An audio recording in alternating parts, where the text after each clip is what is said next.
Well, Salam Alaikum and Ramazan Khosh to all of you. Happy Ramazan. It has been a sad weekend for ISAF and for our Afghan partners.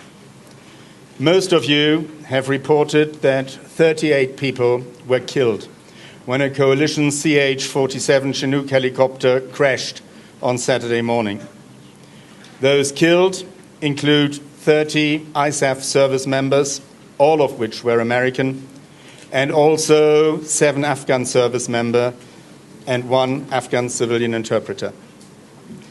This incident represents the highest number of US forces killed in one day, in one single event, in 10 years of fighting in Afghanistan.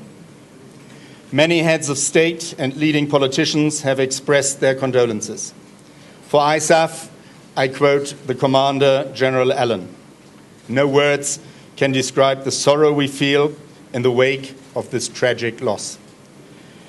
We also mourn the loss of our heroic Afghan partners who fight with us shoulder to shoulder every day.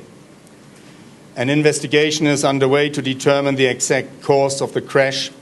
Additional details will be provided as they become available. The recent fighting season has not materialized as the insurgents predicted, but the insurgents are resilient and far from defeated. There is still a tough fight ahead.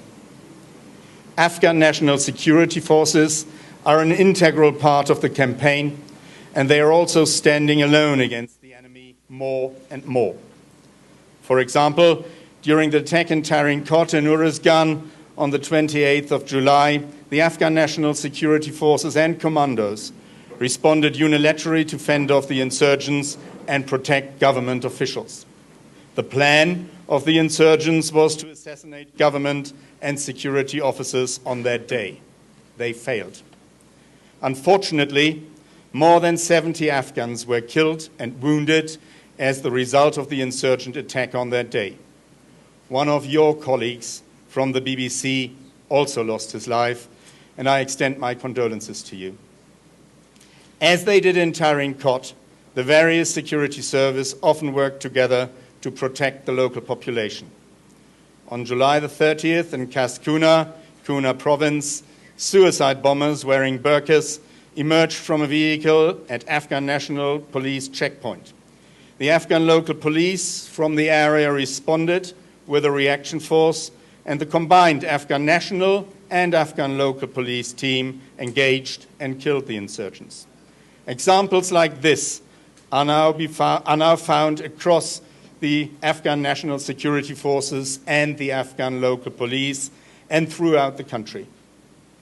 As I come to the end of my opening statement, I would like to highlight that at the end of July, NATO training mission Afghanistan achieved a milestone in completing literacy training for the 100,000th student of the Afghan National Security Forces. This great achievement will have an impact way beyond the continuing development of the Afghan army and police, as literacy education received by such a large number of young Afghans will have far-reaching effects deep into the Afghan society. And with this, I hand over to Dominic Medley. Tashakkur, General Saab, Salam alaikum, subh khair, khosh amadi. The statement of the NATO Secretary General in English and Dari on the helicopter tragedy is on the side table for you. The sacrifices of our Afghan and US partners will be honored.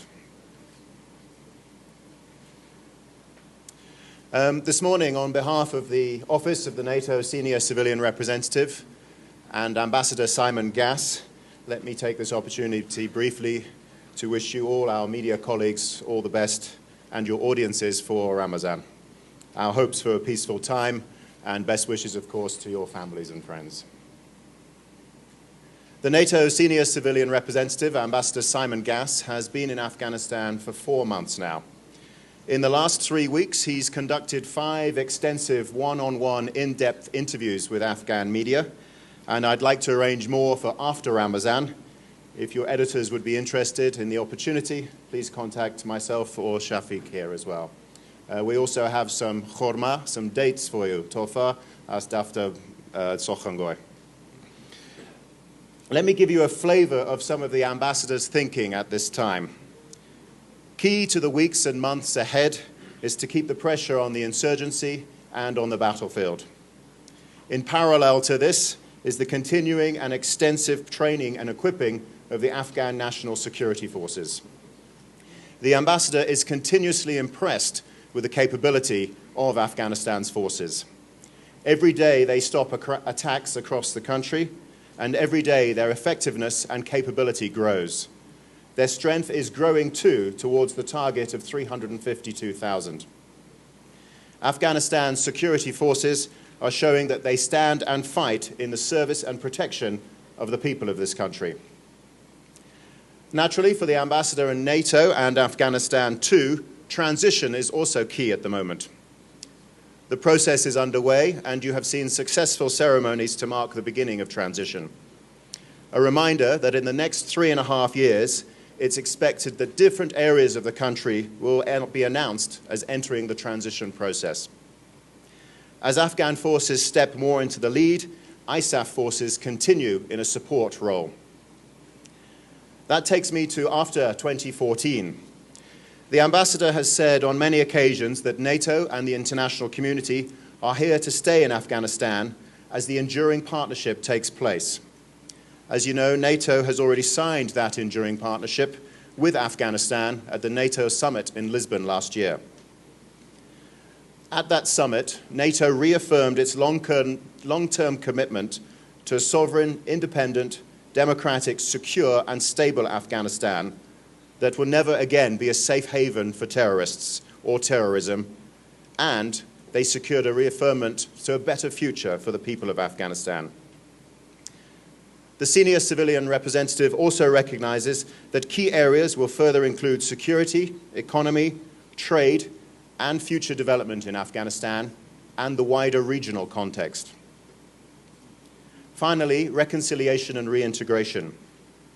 NATO fully respects the Afghan-led process of reconciliation, renouncing violence, terrorism, and al-Qaeda, and respecting the Constitution and gains achieved over the last 10 years, including in the fields of human rights and women's rights.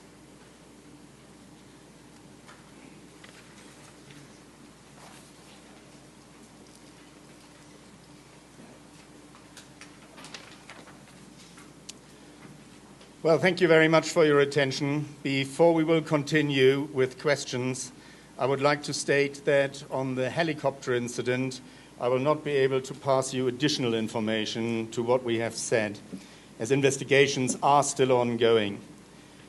And as, of course, in the course of the discussion, I will not go into operational detail. And with that, I open the floor for questions.